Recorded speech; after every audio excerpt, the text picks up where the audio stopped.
My name is Yolanda Charles. I was born in 1970. My parents are from the Caribbean, Grenada and Montserrat.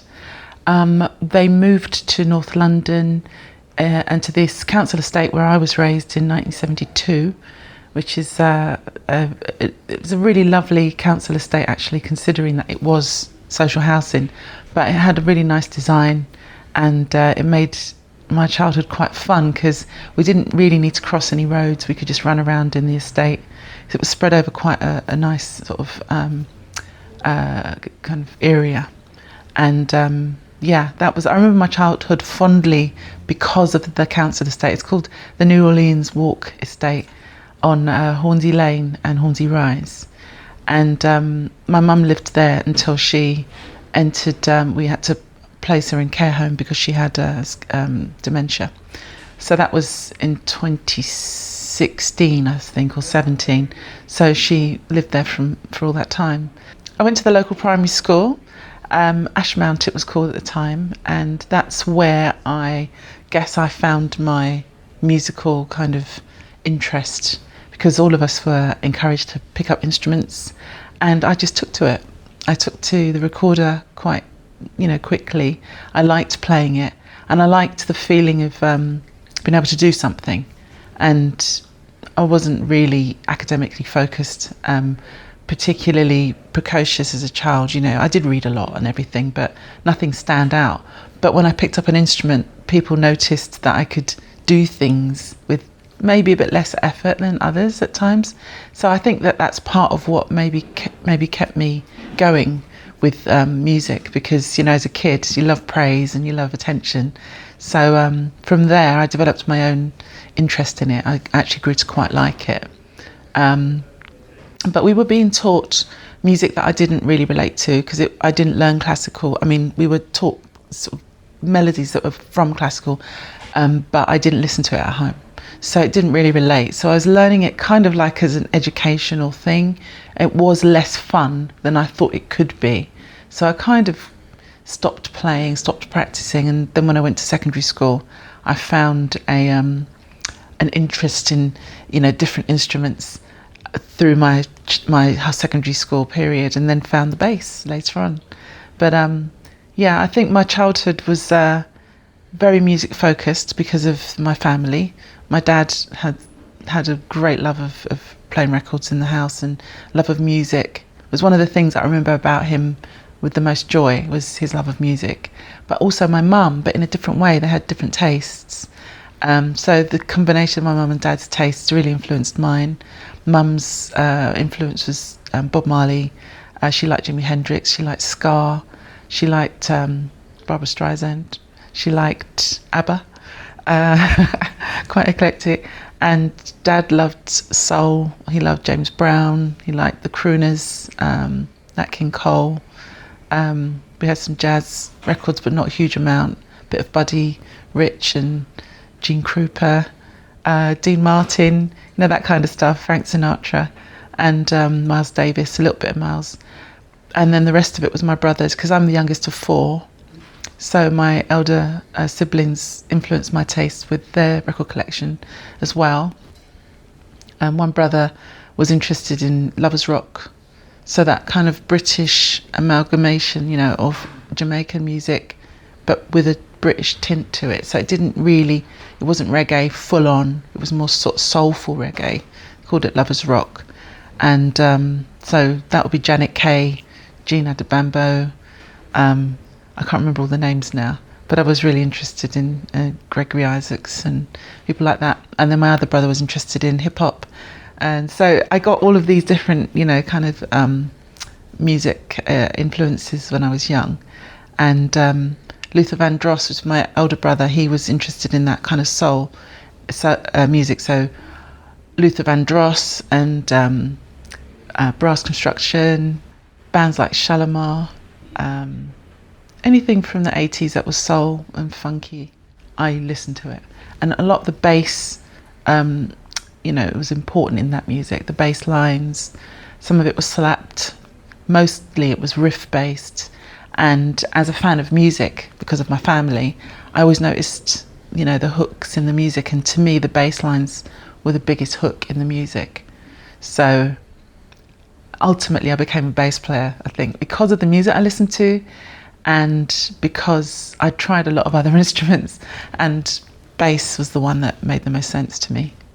How it worked out was that I actually started playing guitar first, and practicing guitar didn't really work for me. I would take the guitar home and I would often be practicing bass lines on the guitar. So my guitar teacher realised that I was actually a bass player. He said to me, "I think you're a bass player because you keep picking out the bass lines in the songs that you are listening to." And I said, "Well, yeah, because that's the melodies that I'm hearing." I didn't really understand bass to be anything other than melodies at the time. I wasn't thinking about it in the way people see it as a simple instrument that supports the harmony. I didn't see it like that as a kid. I heard bass lines as melodies. So I wanted to play those melodies, but I didn't have a bass. I didn't even think about the instrument. I was just picking the melodies out on my guitar. And then my guitar teacher identified that I was most likely a bassist, so I should change instruments. And he encouraged me to buy a bass. He helped me, collaborated with my mum, and she gave me some money to give to the teacher, and he provided me with a Guild B301 after a few weeks, and I kept it for a while. It was a bit lurid. It had this green scratch plate that looked like it had been homemade or something. It was a bit dodgy, I think, when I think about this. It was a lot of money as well for those days, but it was a good instrument. I had the green scratch plate taken off later and a black one put on, and I got it made into a fretless. I did things. I kept it for a while. But yeah, that was when I was about 15, and it was around about that time that I started working. So, you know, because back then you were expected, really, and a lot of families expected, especially from working class families, you're expected to go out and work quite early. So I was working in supermarkets. They would take you at 15, and you were expected to work on checkout or doing some you know, working with stock, stacking shelves, things like that. So that's the job that I did. And once I had a bit of my own money, I started buying records. So I think the first record I bought was Run DMC's Raising Hell, which I'm wondering about the timeline of that. It might be inaccurate, but that's a memory I have. And I love this band called M2Me, and Mary Jane Girls. I used to buy 12-inch records, not so much albums. And yeah, I bought Whitney Houston album, the first album she released. But this is jumping around the timeline a little bit. But yeah, I was interested in soul more so than any other style of music at the time. And I ended up working in a record store, which was fantastic because, you know, obviously I got to hear what was going on, and you were allowed to play your taste. You got every day at work, you got an hour or two through the day of your taste. So I would put on my playlist. I'd sell records as well. I think I realised I had quite good taste for, you know, picking out choice tracks and albums. And I always decided that if I made an album, I would make an album of choice tracks as opposed to making an album that had 2 singles on it and the rest of it was sort of album filler. I didn't like that. I'd always identify in an album that might have 7, 8 tracks on it or something. There would be 1 or 2, as they call them, bangers. They wouldn't necessarily be the singles though, the released records. They would be the ones that when you put it on, usually it would have an amazing bass line. So my playlist would always have these fantastic bass lines. And so Larry Graham's Hair, that track Hair, that's the sort of bass line that jumps out at you. Like I said about Luther Vandross, and that was Marcus Miller on bass. His bass line in Never Too Much is famous. And Marcus Miller again on David Sanborn album. I think the album was called Straight from the Heart or Straight to the Heart, and the track's called Run for Cover. That was another track that jumped out at me, but I think Marcus was so great in that era of playing some fantastic bass lines, and it all inspired me to become a bass player ultimately. I went to a sixth form college, and when I was 17 I didn't really have a sense of what I wanted to do with my future. I didn't do well at school, kind of failed in respect of academically. I left with an O-level in English and a pass of some kind of music, and that was about it. So I wasn't sure what I was going to do. I didn't think about studying music academically because I didn't learn it academically. In secondary school, we weren't taught music academically. It was more, it wasn't formalised. So we weren't sitting there learning our, theory in a very strict way. So I didn't really consider music to be an academic subject. It was a subject of vocation to me at the time. I saw it as a love of the subject as opposed to something you studied back then.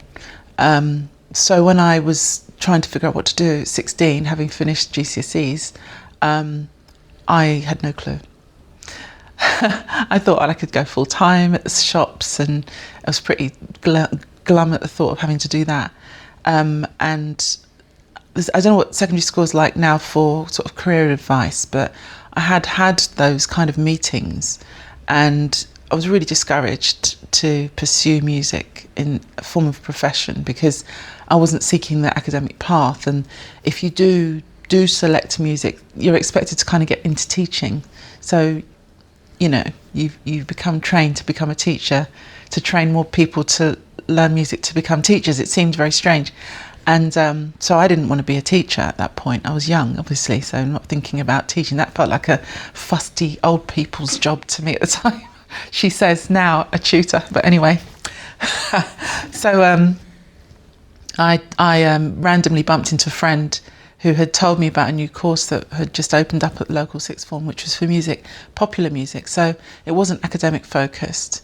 And I thought that might quite suit me, but they encouraged me to go to the youth club that was there in the evenings just to see how it felt.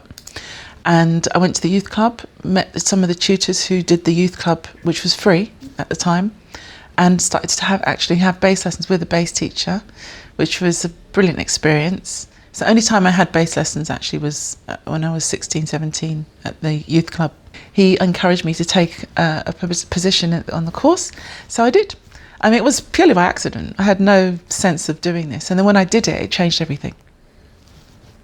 It was one of those situations where you think about what you might like to do and it feels impossible. So you sort of almost let it go. But then you somehow find yourself in the right place to achieve the thing that you wanted without actually purposefully taking those steps, which I didn't do. I didn't set out. I have these goals that I set out towards, but in my heart I wanted to be a professional musician. Had no clue how to do it, but just took opportunities when they arose. So my friend inviting me to check out this sixth form centre for music lessons led to me taking this course at the sixth form centre, and that led me to becoming exposed to jazz fusion music, which I hadn't really heard before. So I'd heard some jazz, but not the fusion, more modern styles. And those teachers there introduced me to Miles Davis's fusion, because he was like the kind of beginnings of that era, with albums like On the Corner and Bitches Brew, and there's obviously it goes on Tutu, etc. And then I got to hear Weather Report, and I heard John Schofield, and I heard Chick Corea's Electric Band, and the Mahavishnu Orchestra, and Steps Ahead and Yellow Jackets. It all became something that was like an exciting adventure for me, because by doing that course, which was a popular music course, I met professional musicians who had interests outside of the course curriculum that were introducing me to their private collection of music that they loved. And so then I became a fan of these bands and decided that I wanted to be a jazz fusion musician. At 17, could just about play a bit, and I formed my first band with some of the kids on the course. We called ourselves Quarter, and we were trying to play some David Sanborn, Yellow Jackets, Weather Report, Miles Davis covers for our band. And that came from just taking an opportunity that was presented to me and doing this course and finding my friends and finding my music. Because I didn't really have a lot of friends at secondary school because I was quite different. I was a different kind of person, and a kind of outlier type who is, maybe people think is a little bit weird, maybe. Considering my background, Caribbean parents, there's certain like cultural kind of norms that are either expected or we just all fall into. And I didn't, because at the age of 14, 15, I'm carrying a big bass guitar around in an oblong flight case, you know, heavy thing that looks really ungainly. And being a female, it's unusual to be carrying this thing. I'd get these comments about, you know, is my boyfriend in there? Like I'm carrying a coffin, you know, weirdly. And I'd come back with some nonsense. Yeah, he's really skinny. Yeah, he's really this wide. And my friends used to think I was a little bit sort of unusual, let's say, in a generous way. They weren't mean about it. And the more I played music, the more I became distanced from people that I went to secondary school with, because they didn't relate to what I was doing.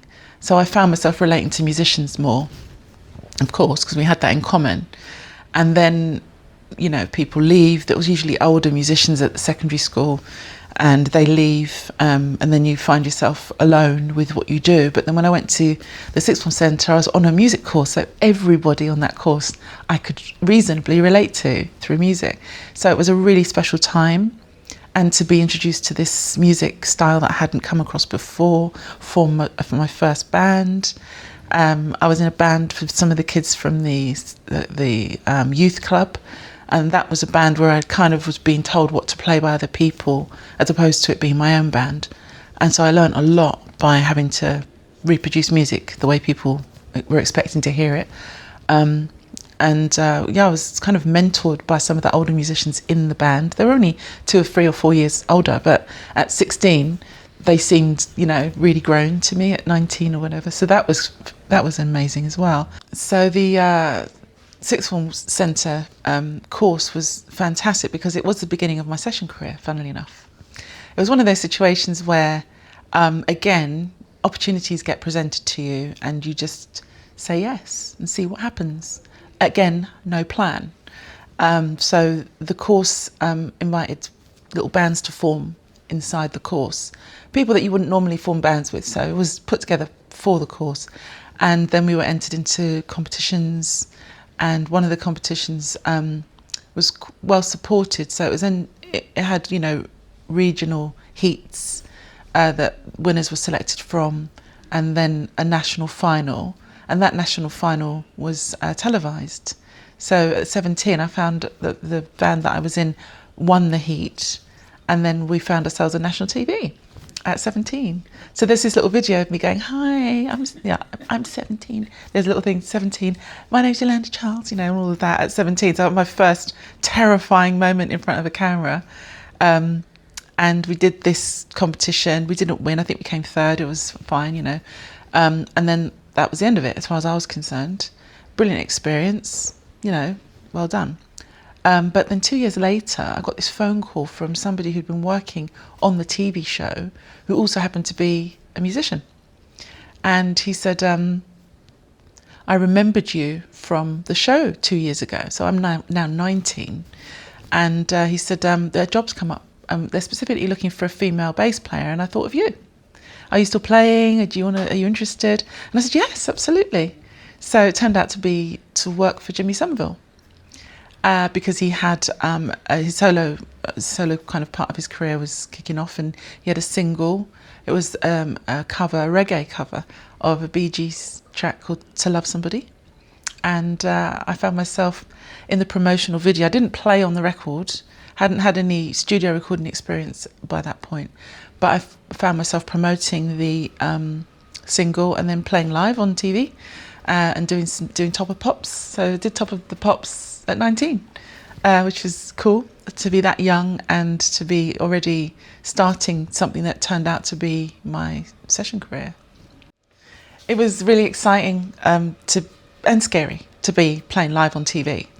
But what was great for me, because I'd been invited to be in Jimmy's band because they wanted a female bass player, which I didn't like the idea of, because I didn't want to be positively discriminated towards, because I felt like, well, I'm practicing because I want to be a good bass player, not because I want to, you know, sort of leapfrog over people because I'm female. I don't think that's fair. Although at the time I was kind of like competitive about it. I wanted to be good as opposed to be helped, you know. Now I consider that it's good to actually give help in areas. So I've got a different attitude now. But back then I was insulted. But I also felt, you know, yeah, if I'm going to accept a job knowing that I've been given it for that reason, then I still want to justify my position, and that there to be no doubt that I can play the instrument. And so where that came to sort of, you know, really show up was the fact that we had to play live on TV. I wasn't going to be there to be a prop or to fill some quota. I had to play the bass and I had to play it well. And so all the practice was for that. You know, I was working to be in fusion bands 2 years previously. So, you know, I'm not playing just roots and fifths, you know, I'm trying to get around the bass. I didn't want to be like Jacko, but we were trying to play some Weather Report tunes and some tasty stuff, you know. So now in pop music, I found that the practice that I'd put in on the sort of more jazz style was useful for discipline and ability to, you know, look comfortable and play well and have a good tone and all of that stuff. So I worked hard on that when I first started playing bass. I worked hard on being a good instrumentalist, and I think that was important. I think there's a less of that now, that the opportunity to play live, and I think that maybe for some musicians, because of the internet, it's easier for people to become popular whilst not actually being able to play very well, because you can fix everything post, you can perform, look good, and not necessarily be able to sort of, you know, have a high level of execution, which I think that's not great. That's not great. However, back when I was young, we all had to be able to play, and because I could, I started to get more work. And that was, it was a nice feeling, but it wasn't actually what I had planned for myself. So again, so I've mentioned that there's benefits to just going with the flow and being in the right place, getting an opportunity, and then you find yourself having a career. However, that continued, this attitude of, oh, okay, well, if you're asking me to do this and you're asking me to do that, sure. But I hadn't actually stopped and just checked myself a little bit about whether it was what I wanted or not.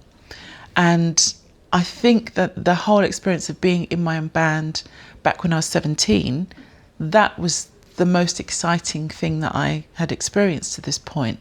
So I found myself now getting session work with Jimmy Somerville, and then I did some stuff with Paul Weller, then I did some stuff with Aztec Camera, and then it went on, you know, more and more sessions.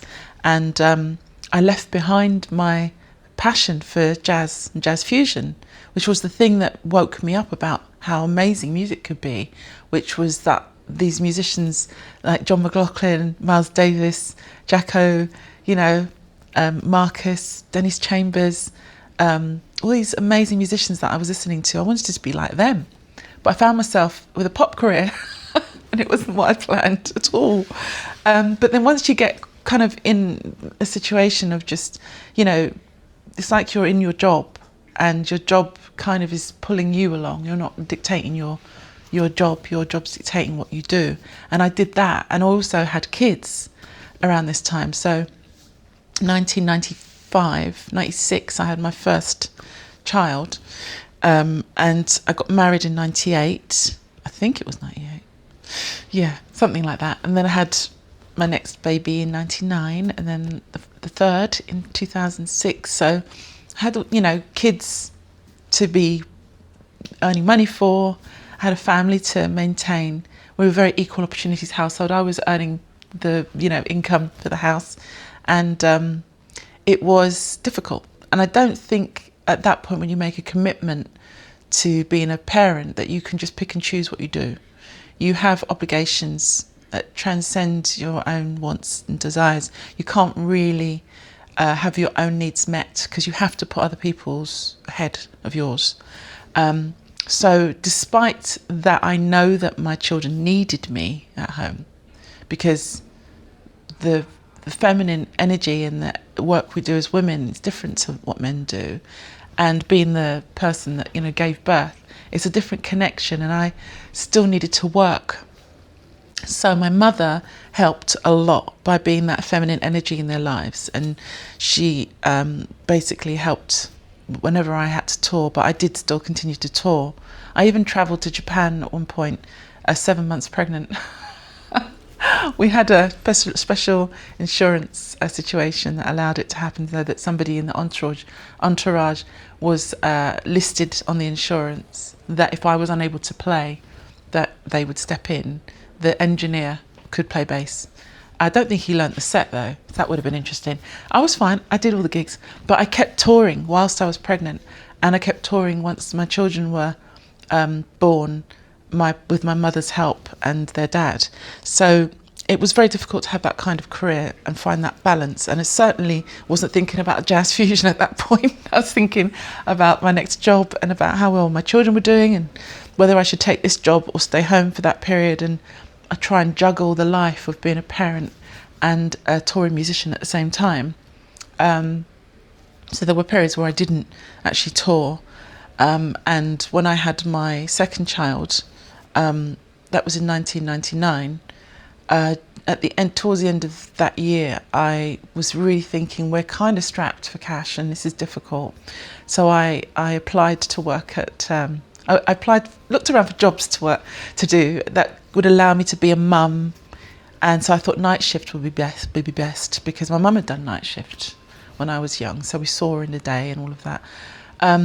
So I applied to Stansted Airport to work on in the security because that was the job that was available and it was night shift. And I thought, actually, this would be really convenient. So I can do that. And my music career was just like, well, I'm a parent. I need to earn some money. There's no gigs coming in right now. And if they were, I'd probably find a way to take them, but they weren't there. And so I applied to this job and the application form turned up. It was quite thick. It's like quite a book almost, like a little pamphlet. And I saw it come through and I put it on the table. I didn't want to open it because I knew what it was and I really didn't want to do the job, you know. But I had 2 kids, so I thought, well, got to do something. So I left it for about 3 days. I thought, better fill it in, otherwise I'll miss my chance. And I got a random phone call. So Guy Chambers rang. I had worked with him not that far back, and he asked me if I wanted to try out to play with an artist called Robbie Williams. So I said, yeah, all right. So I went to I guess it was an audition. I hadn't done many auditions, but I went to that playthrough, as they called it, and was offered the job. So I didn't open that Stansted Airport application form in the end. Just straight in the bin. Don't need you, thanks. But I was prepared to do it because family's first.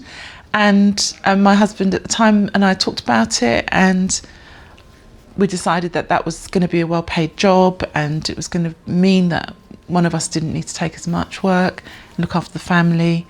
And so I did that, and that was in 2000. Yeah, that was the beginning of working with Robbie.